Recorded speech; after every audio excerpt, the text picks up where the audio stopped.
Are you completing hundreds of applications and only getting a handful of interviews? Hi, I'm CJ, the founder of the Job Search Network, and let me show you how the Job Search Network can help you beat the bots. So there are 4 things that every job seeker have within their control to help them move from application to the interview process. Those 4 things: format of your resume, content of what goes into your resume, the validation exercise to see how qualified you are for a job, and then ultimately the outreach of what you do after you complete an application. So first, format.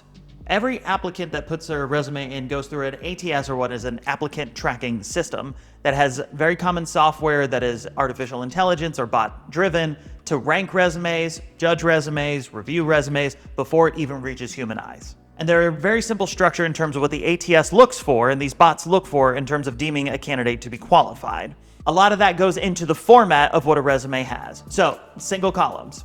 You need to have a very straightforward and simplified resume for an ATS to be able to identify the content and read it properly. Standard headlines. Do not have complicated headlines. You need things like summary, experience, credentials and education, projects if you're going into a project-based business, because the ATS needs to go and identify where to find the content, what section that is in to be able to validate you as a highly qualified candidate. Consistency of the content within your resume, whether that's going to be dates, titles, ranges, the acronyms in terms of what you put in your resume, needs to be consistently throughout the document in a way that the ATS and the bots can understand. Document type. So this is one of the simplest things of what you can do. Do not save it as a PDF, because when you save it as a PDF, it can read as an image instead of actual validating content. So save it as a Word doc, apply as a Word doc. You can always have a PDF document that you can send to a human later on in the process. But for the application purpose and being able to be screened and read and judged and ranked by a bot or an ATS, keep it as a Word doc during the application part of the process. So content. Content is extremely important because you need to make sure that your resume captures the validated experience of what the employer is looking for within the job description. So you need to make sure that when you go through the job description, you are capturing the relevant experience that you factually have and capturing it within your resume. Even if the years don't align, you are capturing the keywords and the important content and the important experience that is within the job description and placing it within your resume. The top part of your resume is going to be the most critical part of it. Make sure that it is not on page 3 or page 2. Make sure that you put a lot of information that is validating information in the top 1/3 of your resume. One of those ways that I like to do it is actually having a target headline or a target experience of what you're looking for that matches the headline and the title in terms of what the job description is posted as. If it says Senior Systems Engineer, target title is Senior Systems Engineer within your resume. So even if it is not exactly your previous title, you have the content that is aligned, that the bot can see, that aligns with the title of what they're looking for somebody with that experience. Mirroring the language of what's in the job description and how it aligns with the bullets in your resume is extremely important. Even the bullet points within your resume must not only contain the content, but the structure of the content to align with the job description. If you see bullet 1, 2, 3 in that order on the job description, have that appear as bullet 1, 2, 3 within your experience of what you're applying for.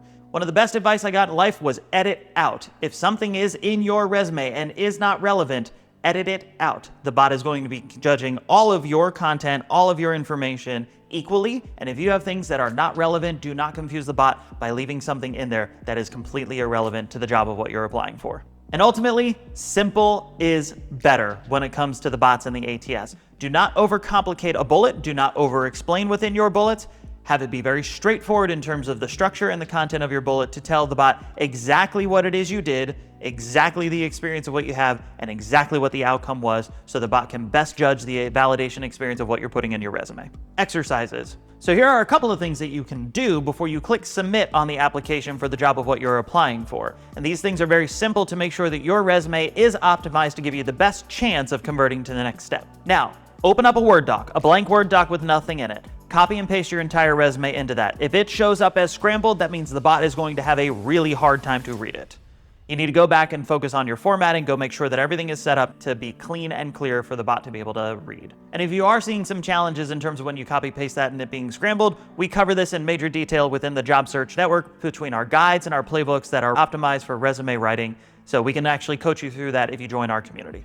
Now, we start using AI to compete with AI. So whatever your favorite AI bot is, whether it's ChatGPT, Gemini, Claude, whatever it is, you can start using that to your advantage of finding out if you really are as qualified as possible for the job you're about to apply for.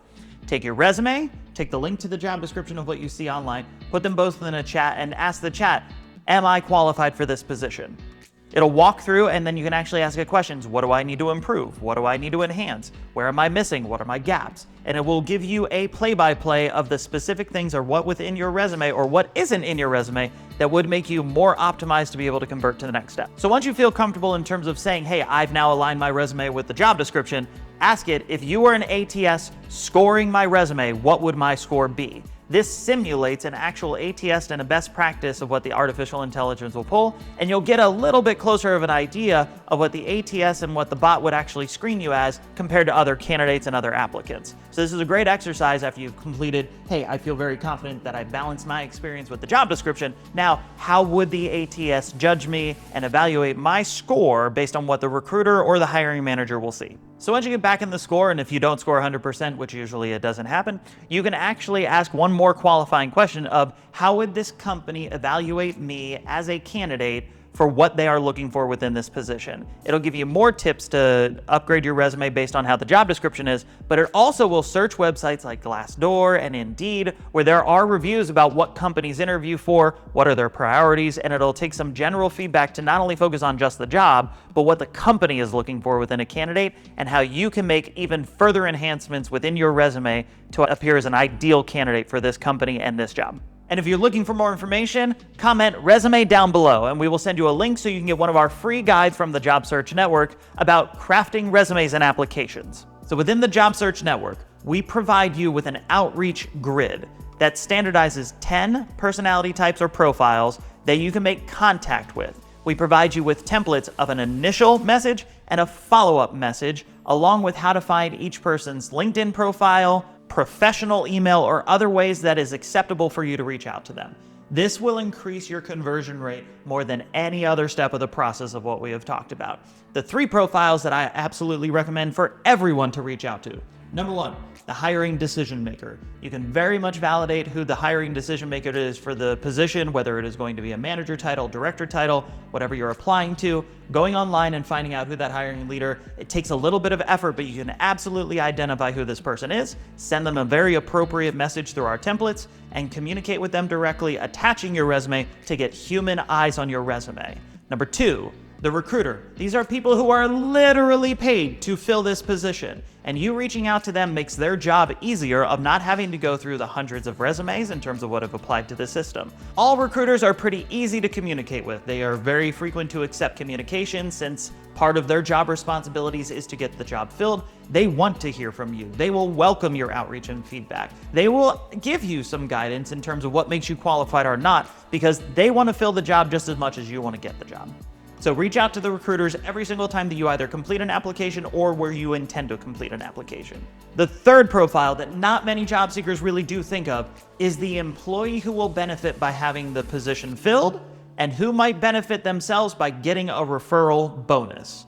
It is a huge incentive for people to say, hey, I want to look like a great teammate. If this individual contacted me and say, I can help fix your problem, and they can take that directly to their boss, their manager, they will feel very validated themselves to be able to contribute in such a way. But then there's the fiscal benefit, because many organizations will pay employees a referral bonus for finding a talent that helps fill the job. If you reach out to somebody who would be willing to put their name on you through specific communication, through specific validation, not only will they receive a referral bonus, you are getting yourself out of the black hole of applicants and getting your resume in front of eyes. So those are the 3 profiles: the hiring decision maker, the professional recruiter inside the organization, and an employee within the organization who stands to benefit from an employer referral. We want to put the power back into your hands so you can take action to get out of the black hole of resumes and into the next step of the process, converting to the interview.